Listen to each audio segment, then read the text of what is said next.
কথা হয়েছিল। মহাপ্রভু বলেছিলেন, রামানন্দ তুমি আমাকে হরি কথা শোনাও।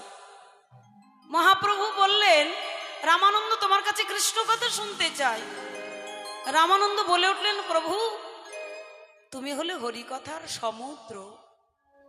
সমুদ্র যদি একটি নদীর কাছে কিছু চায়, সমুদ্রকে কি নদী কিছু পূর্ণ করতে পারে গো? তুমি হলে সমুদ্র, তুমি আমার কাছে হরি কথা জানতে চাইছো। তবে প্রভু তোমার আদেশ পালন করব, আর তোমার যখন মনের বাসনা বলবো। কিন্তু সম্ভব কি করে জানো? যেমন সমুদ্রের বাড়ি বাষ্পভূত হয়। এই যে পৃথিবীতে বৃষ্টি হয়, এই জলগুলো কোথা থেকে আসে গো মা জানো? সমুদ্র থেকে জল পাই আমরা।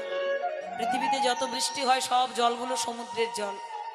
সমুদ্রের জল প্রখরতম যখন সূর্যের তাপ হয়, সেই সূর্যের তাপে সমুদ্রের জল বাষ্পভূত হয়।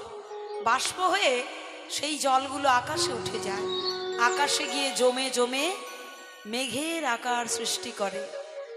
তারপর সেই মেঘ পৃথিবীতে বর্ষণ করে। তারপর বৃষ্টি হয়ে গেলে আমরা আর জল দেখতে পাই না। পাই কি?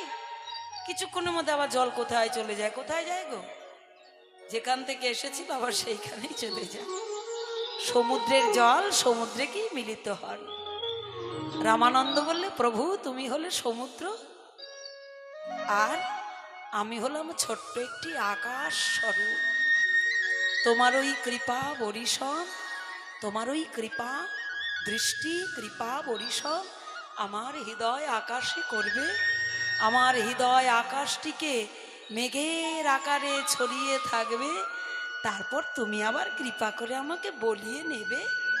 তোমার কৃপাতে আমি বলবো, আবার সেই হরি কথা তোমাতে গিয়েই মিলিত হবে। নিতাই গৌর হরি বল, হরি বল, হরি বল, হরি বল। সমুদ্রের জল সমুদ্রে গিয়েই মিশে গেল। তা বাবা আজকে হরি কথা বলার আমার কি শক্তি আছে? ভক্তি শূন্য, জ্ঞানহীন, ভজনহীন, সাধনহীন। হরি কথা বড় কঠিন বিষয়। হরি কথা যেমন কঠিন, কীর্তন বড় কঠিন। কীর্তন গাইছি বটে, কিন্তু কীর্তন তো কিছুই জানি না।